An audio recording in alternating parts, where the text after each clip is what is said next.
we have a quorum right now.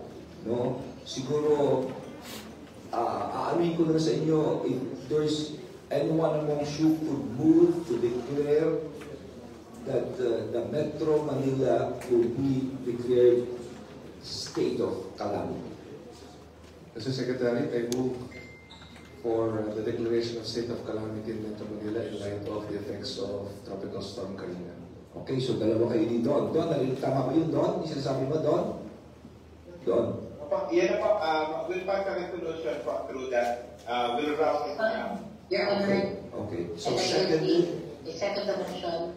Okay. So, there's a motion to declare Metro Manila in a state of calamity by Mayor Francis Zamora and by Chairman Don, seconded by Mayor Lani Cayetano.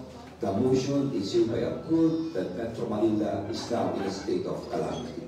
Maraming salamat po, mga mayor, ha? At hindi po tayo titigil. Tatawagan tayo hanggang bukas po, ha? Maraming salamat at magandang umpisa sa inyo. Thank you, SILT. Salamat po. God bless you. Thank you for having me. Teka muna si... Thank you, sir.